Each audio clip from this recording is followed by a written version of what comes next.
જય શ્રી કૃષ્ણ. રાધે રાધે. મારી યુટ્યુબ ચેનલમાં તમારું હાર્દિક સ્વાગત છે. મિત્રો, આજે આપણે મા સંતોષી માના વ્રત વિશે જાણીશું. દર્શક મિત્રો, આ વ્રત શુક્રવારના દિવસે કરવામાં આવે છે. સવારે સ્નાન આદિથી પરવારીને ઘરમાં પવિત્ર સ્થાને બાજોટ પર પાણી ભરેલ કળશ મૂકવો. કળશ પર નાગરવેલના 5 પાન, સોપારી અને તેના ઉપર શ્રીફળ મૂકવું. ત્યારબાદ જમણા હાથમાં ગોળ અને ચણા રાખીને સંતોષી માની કથા સાંભળવી. કથા પૂરી થયા પછી હાથમાં રાખેલ ગોળ અને ચણા ગાયને ખવડાવી દેવા. કથા પૂરી થયા પછી સંતોષી માનું સ્મરણ કરીને જળ ઘરમાં છાંટવું. વધેલું પાણી તુલસી ક્યારામાં રેડી દેવું. શ્રીફળ વધેરીને પ્રસાદ બાળકોમાં વહેંચી દેવો. કળશ પર મૂકેલ નાગરવેલના પાન અને સોપારીને નદીમાં પધરાવી દેવા. માતા સંતોષીનું વ્રત કરનારે એકટાણું કરવું. તે દિવસે કોઈને ખટાશ ખવડાવી નહીં કે પોતે પણ ખાવી નહીં. સંતોષી માતા વ્રત કરનારને ફક્ત 3 મહિનામાં જ ફળ આપે છે. તેની મનોકામના પૂર્ણ કરે છે. તો મિત્રો, ચાલો આપણે સંતોષી માની વ્રત કથા સાંભળીએ. ગંગાનગર નામના ગામમાં ચંચળબા નામે ડોશી રહેતા હતા. તેમને 7 પુત્રો હતા. તે બધા પરિણીત હતા. તેમાંથી 6 પુત્રોને ઘેર પારણા બંધાયા. પણ 7મા પુત્ર રઘુ અને પુત્રવધુ કૌશલ્યાને ત્યાં શેર માટીની ખોટ હતી. ચંચળબાને 6 પુત્રો વહાલા હતા. તે બધા કમાતા હતા. તેમની કમાણીને કારણે દીકરા વહુનો ખ્યાલ ખૂબ સારી રીતે રાખતા હતા. પરંતુ નાના પુત્ર રઘુ અને કૌશલ્યા પ્રત્યે ભેદભાવ રાખતા હતા. રઘુ લાડકો હોવાથી કમાતો નહોતો. ચંચળબા 6 મોટા ભાઈઓનો વધેલ એઠવાડ એકઠો કરીને રઘુ અને કૌશલ્યાને આપતા. ચંચળબા કૌશલ્યાને ઘણી હેરાન કરતી. પણ કૌશલ્યા ઉચ્ચ કુળની દીકરી હોવાથી આ બધું સહજ ભાવે સહી લેતી હતી. રઘુ પ્રત્યેનો તિરસ્કાર કૌશલ્યાથી સહન ન થતા કૌશલ્યાએ રઘુને ચંચળબાના ભેદભાવની વાત કરી. રઘુ તો કૌશલ્યાની વાત સાંભળીને ઉશ્કેરાઈ ગયો. તેણે કૌશલ્યાની વાત માતા પુત્રને લડાવી મારવાની લાગી. આથી તેણે કૌશલ્યાને ખૂબ જ ઠપકો આપ્યો. બિચારી કૌશલ્યા ખૂબ રડી. થોડા દિવસ પછી ગણેશ ચોથ આવી. ઘરમાં દાળ ભાત, પૂરી, શાક, લાડુ વગેરે બનાવ્યા હતા. કૌશલ્યા સમયની રાહ જોતી હતી. તે સમય આજે આવ્યો. કૌશલ્યાએ રઘુને કહ્યું કે ભલે તમે મારી વાત માનતા નથી, પણ આજે તમે નજરો નજર જોઈ લો. તમે બાજુના ઓરડામાં લપાઈ જાઓ, જાળીમાંથી જોયા કરો. રઘુ પણ સાચી હકીકત જાણવા બાજુના ઓરડામાં લપાઈ ગયો. જમણ તૈયાર થયા પછી રઘુ બહાર ગયો છે તેમ માનીને 6 ભાઈઓને જમવા બોલાવ્યા. તેમના જમ્યા પછી ચંચળબાએ ભાઈઓની થાળીમાં વધેલ એઠવાડને એકઠો કરીને એક થાળીમાં ભેગો કરી રઘુને જમવા માટે બૂમ પાડી. રઘુ માના આવા કરતૂત જોઈને ડઘાઈ ગયો. માનું આવું વર્તન નિહાળીને રડી પડ્યો. મને ભૂખ નથી, મારે જમવું નથી, એવું કહીને છાણા વીણતી પત્ની પાસે પહોંચ્યો. તેણે કહ્યું, તારી વાત સાચી છે. હવે મારાથી અહીંયા રોકાઈ શકાય તેમ નથી. હું પરદેશ જાઉં છું. થોડા સમય પછી આવીને તને લઈ જઈશ. ત્યાં સુધી તું ધીરજ રાખજે. ગમે તેમ કરીને સંકટો ઝેલીને પણ સમય વિતાવજે. હું જલ્દી આવી તને લઈ જઈશ. આ સાંભળી કૌશલ્યા રડી પડી. થોડીવાર પછી સ્વસ્થ થઈને પતિને કહ્યું, સ્વામી, તમે મારી ફિકર ન કરતા. તમે પાછા નહીં ફરો ત્યાં સુધી તમારી રાહ જોતી અહીં જ દાડા વિતાવીશ. ભગવાનનું નામ લઈને પત્નીની વિદાય લઈને ત્યાંથી નીકળ્યો. તે ચાલતો ચાલતો એક શહેરમાં પહોંચ્યો. ગામની બહાર પાદરમાં એક વડલા નીચે રઘુ થાકીને બેસી ગયો. થાકને કારણે તેને નીંદર આવી ગઈ. અડધી રાત્રે અચાનક તેની આંખ ખુલી. તેણે વડલાની નજીક 3 માણસોને વાત કરતા જોયા.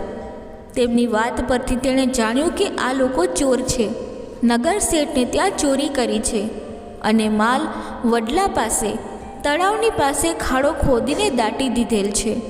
તેમાંથી 2 ચોર શહેર તરફ ગયા અને ત્રીજો માલની હિફાજત માટે ત્યાં જ રહ્યો. સવારે રઘુ ત્યાંથી શહેરમાં પહોંચ્યો. ત્યાં લોકોને પૂછીને નગર શેઠના ઘેર ગયો. તેણે શેઠને સઘળી વાત કહી. શેઠે તત્કાળ રાજના સિપાહી બોલાવીને હકીકત જાણવા માટે પેઠીએ મોકલ્યા. તેમણે પાછા આવી રઘુની વાતને સમર્થન આપ્યું. આથી નગર શેઠ રઘુની સાથે સિપાહીઓને લઈને વડલા નીચે તળાવ પાસે પહોંચ્યો. ત્યાં સિપાહીઓએ રઘુએ જણાવેલ જગ્યાએ ખાડો ખોદ્યો. ખાડામાંથી નીકળેલ દાગીનાને નગર શેઠે ઓળખી કાઢી. રઘુએ દૂર ઊભેલા ચોરને પણ ઓળખી કાઢ્યો. ચોરાયેલ માલ પાછો મળવાથી નગર શેઠે રઘુને પોતાના મુનીમ તરીકે રાખી લીધો. રઘુએ વફાદારી અને મહેનતથી શેઠનો વિશ્વાસ સંપાદન કર્યો. તેમણે રઘુને પેઢીમાં ભાગીદાર બનાવ્યો. રઘુએ મન મૂકીને મહેનત કરી. થોડા જ સમયમાં તે ધનવાન બની ગયો. અહીં ગંગાનગરમાં કૌશલ્યા દુઃખના દાડા વિતાવતી હતી. તેની સાસુ તેને પેટ ભરી જમવાનું પણ આપતી ન હતી. બિચારી કૌશલ્યાને સવારના પહોરથી તે ઘર કામમાં વળગાડી દેતી. ત્યારબાદ તેને લાકડા કાપવા અને છાણા થાપવા માટે મોકલતી. સાંજે તે ઘરે આવતી ત્યારે તેને કામને બદલે ચણામણની ભાખરી અને નારિયેળની ઠીકરીમાં પાણી આપતી. આમ ને આમ સમય પસાર થઈ રહ્યો હતો. એક દિવસ કૌશલ્યા ગામના પાદરે ઝાડ નીચે થાક ખાવા બેઠી. તેણે જોયું કે કેટલીક સ્ત્રીઓ એકઠી થઈને પૂજા કરી રહી છે. કુતૂહલવશ તેણે તેમની પાસે આવીને પૂછ્યું, બહેનો, તમે આ શું કરો છો? એ સ્ત્રીએ કહ્યું, અમે સંતોષી માતાનું વ્રત કરી રહ્યા છીએ. કૌશલ્યાએ પૂછ્યું, આનાથી શો લાભ થાય છે? તેમનામાંથી એક સ્ત્રીએ કહ્યું, બહેન, આ વ્રત કરવાથી સંતોષીમાં આપણી આશાઓને પૂર્ણ કરે છે. પુત્રાદિની આશાવાળાને પુત્ર, ધન અને કુંવારિકાને મનગમતો વર મળે છે. કૌશલ્યાએ કહ્યું, બહેન, મને પણ સંતોષી માતાના વ્રતની વિધિ જણાવો, તેથી હું પણ મારા પરદેશ ગયેલ પતિને પામી શકું. એક સ્ત્રીએ કહ્યું, શક્તિ પ્રમાણે ₹1 અથવા જેટલી શક્તિ હોય તેટલાના ચણા લાવવા. ચણા ગોળનો પ્રસાદ બનાવો, વાટકીમાં મૂકવો, કુંભમાં પાણી ભરી તેમાં ઉપર 5 નાગરવેલના પાન રાખી ઉપર શ્રીફળ મૂકવું. જમણા હાથમાં પ્રસાદ રાખી કથા સાંભળવી. કથા સાંભળનારે થોડી થોડી વારે સંતોષીમાં નામનો મનમાં જાપ કરવો. કથા પૂરી થયે હાથમાં રાખેલ પ્રસાદને ગાય માતા અને વાડકીના પ્રસાદને બાળકોમાં વહેંચવો. કળશના પાણીને થોડું ઘરના 4 ખૂણે છાંટવું. ત્યારબાદ વધેલ પાણીને તુલસીના ક્યારામાં નાખવું. શુક્રવારે માતાજીનું સ્મરણ કરી એકટાણું કરવું. આ વ્રત 3 શુક્રવાર કે 3 મહિને અથવા 3 વર્ષે ફળ જરૂર આપે છે. જ્યારે આપણી ઈચ્છાઓ ફળીભૂત થાય ત્યારે વ્રત ઉજવવું. વ્રત ઉજવતી વખતે ખાજા, ખીર ને ચણાનું શાક બનાવવું. કુટુંબના આડોશી પાડોશીને, બ્રાહ્મણ બટુકોને જમાડવા. જમાડ્યા પછી દક્ષિણામાં મીઠા ફળ આપવા. આ દિવસે ખટાશ ખાવી નહીં. કૌશલ્યાએ વ્રતવિધિ ધ્યાનપૂર્વક સાંભળી. લાકડાનો ભારો લઈ વેચવા નીકળી. વેચવાથી જે પૈસા મળ્યા તેમાંથી માની પ્રસાદી માટે ગોળ ચણા ખરીદ્યા અને સંતોષી માના વ્રતની શરૂઆત કરી. બીજા શુક્રવારે કૌશલ્યાને પતિએ મોકલાવેલ રૂપિયા મળ્યા. આ જોઈને સાસુ અને જેઠાણીઓ ઈર્ષાથી બળીને મશ્કરી કરીને કહેવા લાગ્યા, રઘુ કાલે રૂપિયાના ઢગલા લઈને આવશે. કૌશલ્યા તો કોઈની પણ વાત સાંભળ્યા વગર સંતોષી માની ભક્તિમાં લીન રહેવા લાગી. તેણે સંતોષી માને વિનંતી કરી કે માં, મને પૈસા નહીં પણ પતિ જોઈએ, તે અપાવો. માતાએ પ્રસન્ન થઈને આશીર્વાદ આપ્યા અને તથાસ્તુ કહી અદૃશ્ય થઈ ગયા. બીજી તરફ માએ તે જ રાત્રિએ રઘુને સ્વપ્નમાં દર્શન આપ્યા. તેને ઘરે રવાના થવા કહ્યું. તેની પત્નીની દશા કહી સંભળાવી અને કહ્યું કે તું હવે તારી ઈચ્છા પ્રમાણે ખૂબ ધન કમાયો. તારી પત્ની રાત દિવસ તારી વાટ જુએ છે, માટે હવે જલ્દી ઘરે પહોંચી જા. રઘુએ કહ્યું, માતાજી, હું પણ ઘરે જવા ઘણો જ અધીરો છું, પણ મારી ઉઘરાણી બાકી હોવાથી નીકળી શકતો નથી. માતાએ કહ્યું, વત્સ, કાલે સવારે વહેલો પેઢીએ આવી જજે. ત્યાં મારું નામ લઈ દીવો કરજે. ત્યારબાદ ધંધામાં ધ્યાન પરવજે. તારી ઉઘરાણી આવી જશે, તારું કલ્યાણ થશે. સવારે માની આજ્ઞા પ્રમાણે પેઢીએ જઈને સંતોષી માનો સ્મરણ કરી દીવો કરી ધંધા પર બેઠો. માના ચમત્કારથી લેણદારો આવીને ઉઘરાણી જમા કરાવવા લાગ્યા. તેના ધાર્યા કરતાં બમણા લેણા પૈસા આવ્યા. તેણે શેઠને ધંધાનો હવાલો સોંપી ગામ તરફ જવા નીકળ્યો. કૌશલ્યાને સંતોષીમાએ સ્વપ્નમાં દર્શન આપીને કહ્યું, સાંભળ, તારા પતિ ઘરે આવવા નીકળ્યો છે. તું જ્યારે લાકડાનો ભારો વેચીને આવે ત્યારે ડેલીમાં દાખલ થતી વખતે કહેજે, લાકડાની ભારી લો, ચણમણની ભાખરી આપો, ઠીકરમાં પાણી આપો. આથી તારા પતિ સામે તારી સાસુની પોલ ખુલી જશે. તારા પતિને તારી અવદશાની જાણ થશે. બીજા દિવસે સાંજે જ્યારે કૌશલ્યા ઘરે આવી ત્યારે જોર જોરથી બોલી, સાસુજી, સાસુજી, લાકડાની ભારી લો, ચણમણની ભાખરી આપો અને ઠીકરમાં પાણી આપો. પત્નીની આવી અવદશા જોઈને રઘુ ગળગળો થઈ ગયો. તેને ચંચળબાના કરતૂતોની જાણ થઈ ગઈ. પત્નીના અસહ્ય હાલત જોઈને તેને ઘણું દુઃખ થયું. રઘુ બોલ્યો, કૌશલ્યા, હવે તારા દુઃખના દહાડા પૂરા થયા. હવે આપણે આ મકાનમાં નહીં રહીએ. રઘુએ કમાયેલ ધનમાંથી નજીકમાં જ સરસ મજાનો મહેલ બંધાવ્યો અને સુખપૂર્વક સમય પસાર કરવા લાગ્યા. કૌશલ્યાએ રઘુને કહ્યું કે મારે સંતોષી માના વ્રતની ઉજવણી કરવી છે. માએ મારી મનોકામના પૂર્ણ કરી છે, મને આજ્ઞા આપો. પતિએ કૌશલ્યાને કહ્યું કે માની કૃપાથી આપણને ધનની પ્રાપ્તિ થઈ છે. તારી જરૂર પ્રમાણે ધન સંતોષી માના વ્રતની ઉજવણીમાં વાપર. કૌશલ્યાએ જેઠાણીના આડોશી પાડોશીઓ અને ગામના બાળકોને ઉજવણીમાં બોલાવ્યા. જેઠાણીએ પોતાના છોકરાઓને જમતી વખતે છાને મુનેથી આંબલીના કાતરા ખાવાનું કહ્યું. કૌશલ્યા બિચારી તો જમણની તૈયારીમાં લાગી હતી.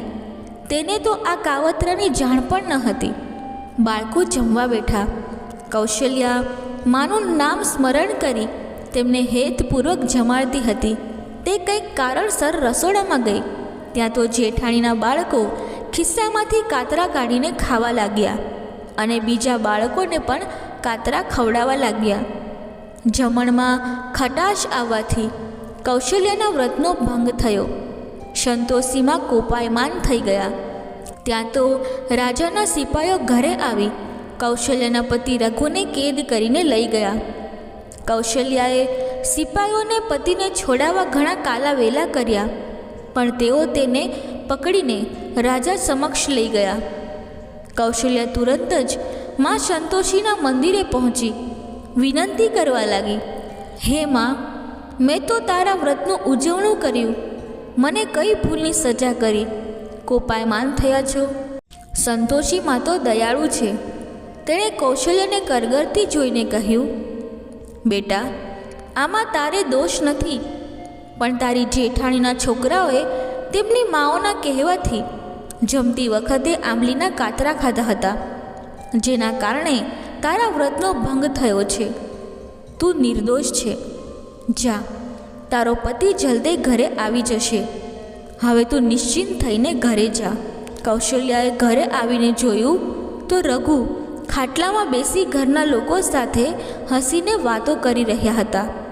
તેણે કહ્યું કે રાજાએ મને કમાયેલ ધનનો કર ભરવા માટે બોલાવ્યો હતો, તે જે મેં ભરપાઈ કરી દીધો છે. કૌશલ્યાએ થોડા દિવસો પછી ફરી સંતોષી માતાના વ્રતનું ઉજવણું કર્યું. આ વખતે માની કૃપાથી વ્રત ઉજવણીમાં કોઈ વિઘ્ન ન આવ્યું. સમય વીતતા માની કૃપાથી કૌશલ્યાને સુંદર મજાનો ચાંદના ટુકડા જેવો ખોળાનો ખૂંદનાર દર્શનીય બાળક અવતર્યો. આથી બંનેના હરખનો પાર ન રહ્યો. કૌશલ્યા અને રઘુ તેમના બાળકની સાથે મોજપૂર્વક સમય પસાર કરી રહ્યા હતા. એક વખત મા સંતોષીએ તેમની પરીક્ષા લેવા વૃદ્ધ ભિખારણનો વેશ ધારણ કર્યો. તેના મોઢા પર ગોળ ચણા ચોટ્યા. તે ભીખ માંગતા માંગતા શેઠાણી પાસે પહોંચી, પણ શેઠાણીએ તો તેને જોઈને બાળકોને રૂમમાં બંધ કરી દીધા અને કહ્યું, આ કોઈ કામણગારી મારા છોકરાઓને ઉપાડીને લઈ જશે. ભિખારણ આગળ વધી. માતાજી કૌશલ્યાના ઘરે આવી ભીખ માટે આવ્યા. કૌશલ્યાએ માને ઓળખી લીધી. તેણે તો માના પ્રેમ આવેશમાં બાળકને માના ખોળામાં ફેંક્યું. આ જોઈને સૌ જોનારો ચિત્કાર કરી ઉઠ્યા. જોનારાને એમ કે હવે આ છોકરો નીચે પડશે અને મરી જશે. પણ ત્યાં તો ચમત્કાર થયો. મા પોતાના અસલ રૂપમાં આવીને છોકરાને ઝીલી લીધો. રઘુ અને કૌશલ્યા માના ચરણોમાં પડ્યા.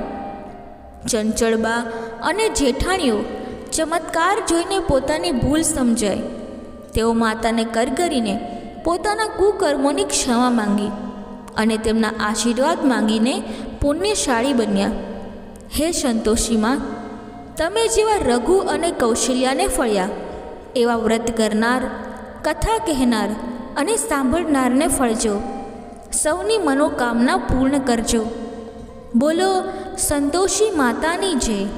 મિત્રો, કથા બોલતી વખતે જો મારાથી કોઈ ભૂલ થઈ હોય તો હું ક્ષમા માંગુ છું અને આશા રાખું છું કે તમને આ કથા પસંદ આવી હશે.